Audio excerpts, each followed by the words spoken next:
Let's rank every NBA franchise by city population, social media engagement, and revenue, and see how they all affect one another. Does population or popularity equal profits? Let's find out. Okay, so the first graph we're taking a look at is just NBA cities by population.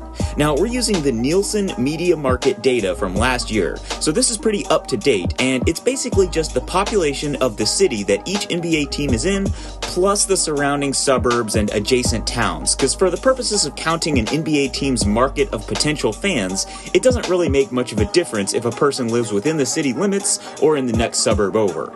So anyways, if we take a look at our graph here, you can see we've got 5 categories. We have the huge markets up here at the top. It's just New York City and Los Angeles. They are way bigger than the rest, and fittingly, they're the 2 cities that have 2 teams each. Then we've got the large markets in the 6 to 10 million people range, from Chicago all the way down to Washington.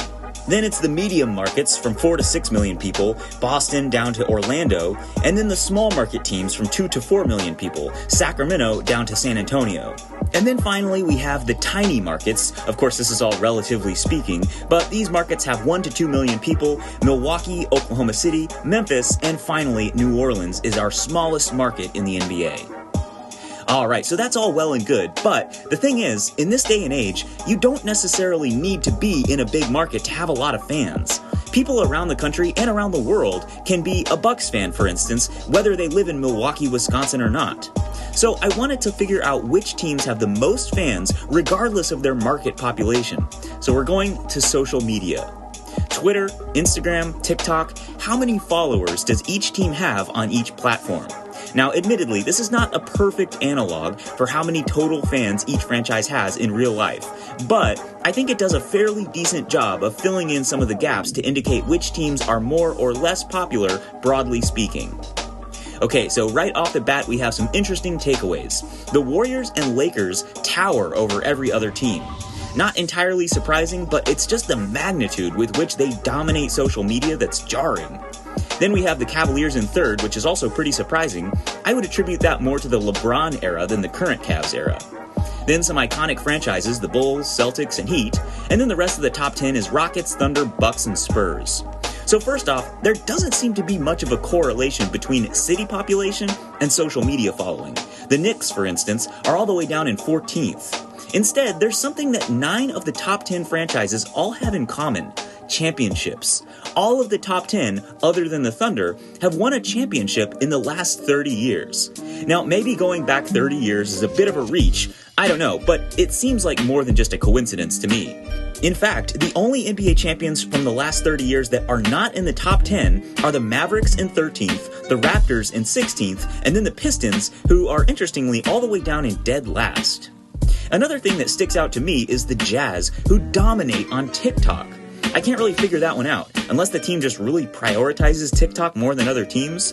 The only other explanation I could think of would be a Jordan Clarkson Filipino fan bump. Maybe that's a bit of a reach too, I don't know. Okay, so both of those graphs were interesting, but they both got me thinking. Okay, in-person fans, digital fans, those are great, but how do they actually affect the bottom line, profits? Which fan bases are actually ponying up for their teams? So here we have team revenues from last season. As you can see, it's a pretty gradual decrease from the top to the bottom, except for the Warriors. Once again, they're head and shoulders above everyone else. So if anyone has an explanation of why they're so far ahead, please enlighten me. I would assume it has something to do with their shiny new stadium, the Chase Center. I know they've made a lot from that, but still, it's pretty stunning. Anyways, as we progress down the list, we see sort of an interesting hybrid of the previous 2 lists. It seems like being in a big market or being super popular as revealed by social media both contribute to revenue. We've got all 4 of the New York or LA teams in the top 6, then the Mavericks, Celtics, Bulls, Bucks, and Rockets are all also ringing the cash register, filling out the rest of the top 10. Compared to their social media followings, the Thunder and the Cavaliers are not earning as much as you might expect. And compared to their market population, the Timberwolves stand out as the biggest underperformers.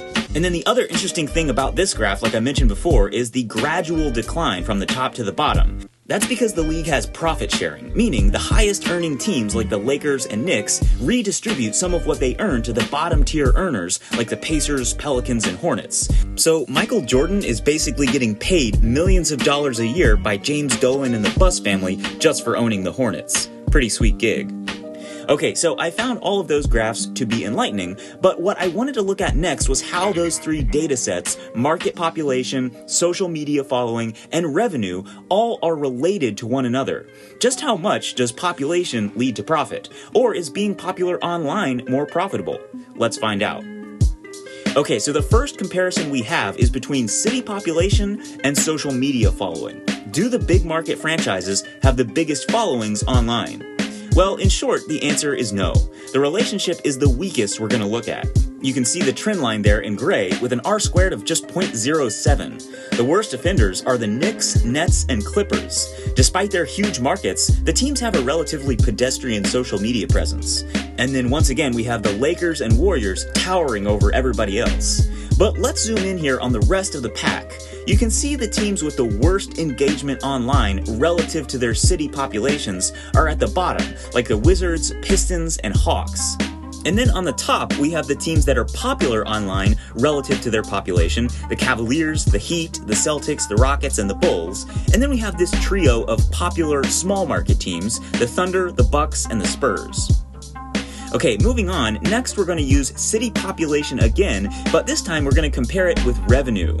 You can see now how the trend line here looks stronger. Sure enough, the R-squared is higher at 0.2. And that's despite the fact that the Warriors are throwing it way off up here at the top. If you exclude the Warriors, the R-squared actually goes up to 0.4, so a fairly decent correlation. Over here on the right, we have the four huge market teams from New York and LA, all doing fairly well in terms of revenue. Then let's zoom in once again on the rest of the pack down here. Again, the teams at the top are doing the best financially, and you can see that it's mostly the bigger markets like the Bulls and the Mavericks, or the really popular teams like the Celtics. Then over here on the left, you see just how successful the Bucks have been financially relative to their population. The Giannis championship bump is real. And then finally, on the bottom, we have the teams earning the least relative to their populations. Again, we have the Hawks, Wizards, and Timberwolves as some of the worst performers. This also illustrates just how difficult it is to compete financially for the smallest market teams like the Grizzlies, Pelicans, and Thunder. Unless you happen to have a global superstar two-time MVP, you're almost certainly going to be amongst the least profitable teams as a tiny market. Alright, and finally, we have our last graph here. This one is comparing team revenue with social media following. And surprisingly, this is our strongest correlation yet. The R-squared is 0.7, so even though correlation does not equal causation, it seems safe to say that the most popular teams as indicated by social media following are also the most profitable teams, and that makes sense. So once again, it's a similar story with the Warriors towering over the rest of the pack, followed by the Lakers.